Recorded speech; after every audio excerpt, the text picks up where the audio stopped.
పాలకూర పప్పు ఎలా తయారు చేయాలో చూద్దాం. ఫస్ట్ కందిపప్పుని కడిగి పెట్టుకోవాలి ఫ్రెండ్స్. ఒక హాఫ్ అన్ అవర్ నానబెట్టేసేసుకొని కడిగి పెట్టుకోవాలి. మనకి ఎంత మంది ఉంటే అంత కందిపప్పు వేసేసుకొని నానబెట్టేసుకోవాలి. నానబెట్టుకుందని బాగా వాష్ చేసేసి ఇలా గ్యాస్ స్టవ్ ఆన్ చేసేసి గ్యాస్ స్టవ్ మీద పెట్టేయాలి ఫ్రెండ్స్. గ్యాస్ స్టవ్ ఆన్ చేసి గ్యాస్ స్టవ్ మీద పెట్టిన తర్వాత మనము ఒక ఆనియన్, బిగ్ సైజ్ ఆనియన్ బాగా కట్ చేసేసుకొని వేసేసుకోవాలి ఫ్రెండ్స్. తర్వాత దాంట్లో కొన్ని వాష్ చేసి పెట్టుకుని పచ్చిమిరపకాయలు వేసుకోవాలి ఫ్రెండ్స్.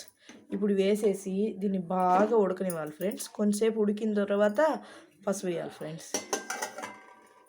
కొంచెంసేపు బాగా ఉడకనివ్వండి ఫ్రెండ్స్. చూసారు కదా ఫ్రెండ్స్, పప్పు బాగా ఉడికిపోయింది. ఈ ఉడికిపోయిన దాంట్లో ఇప్పుడు కొంచెం చింతపండు, కొంచెం అంటే టమాటా వేయకూడదు కదా ఫ్రెండ్స్, పాలకూర పప్పు అంటే చింతపండు వేసి కొంచెం ఆకుకూర వేసుకోవాలి ఫ్రెండ్స్. పాలకూర కట్ చేసేసుకొని నీట్గా 2 టైమ్స్ కడిగేసి సాల్ట్ వాటర్లో వేసి ఆకుకూర వేసేసుకొని బాగా కలపెట్టేసుకోవాలి ఫ్రెండ్స్.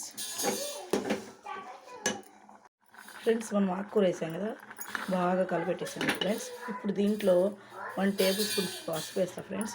మీరు అనొచ్చు ఫ్రెండ్స్, ముందు వేయచ్చు కదా పసుపు, తర్వాత ఎందుకు వేసారు అంటే, ఫస్ట్ వేస్తే కందిపప్పు సరిగా ఉడకదు ఫ్రెండ్స్.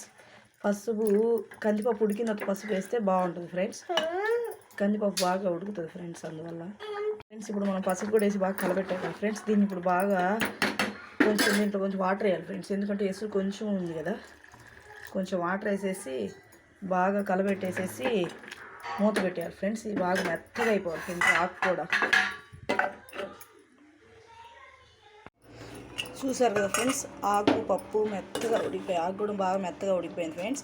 ఇప్పుడు దీంట్లో వాటర్ ఉన్నాయి కదా, ఎక్స్ట్రా వాటర్ అంతా ఉంచేసేసి సాల్ట్ వేసేసి దీన్ని మెత్తగా ఇనిపేద్దాం ఫ్రెండ్స్.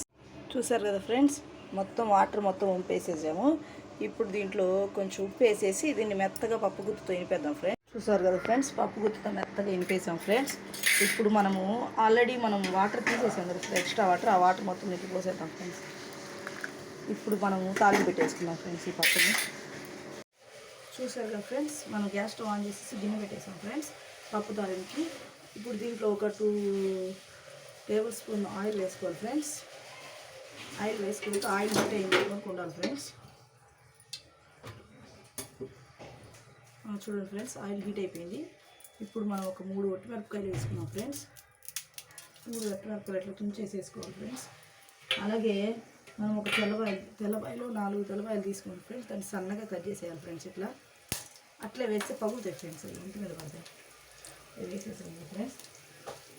తర్వాత కొంచెం శనగపప్పు, కొంత మినపప్పు, జీలకర్ర, కొన్ని ఆవాలు వేయాలి ఫ్రెండ్స్. వేసిన తర్వాత బాగా కలబెట్టాలి ఫ్రెండ్స్. చూడండి ఫ్రెండ్స్, తిరుమల బాగా మాడిపోతుంది. మాడితేనే ఒక గుప్పెడు కరివేపాకు వేయాలి ఫ్రెండ్స్.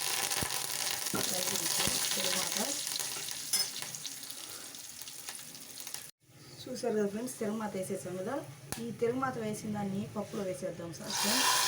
వేసేసి ఇలా బాగా కలిపేసేస్తే వేడి వేడి పాలకూర పప్పు రెడీ అవుతుంది ఫ్రెండ్స్. వీడియో నచ్చితే లైక్ చేయండి, షేర్ చేయండి, సబ్స్క్రైబ్ చేయండి ఫ్రెండ్స్.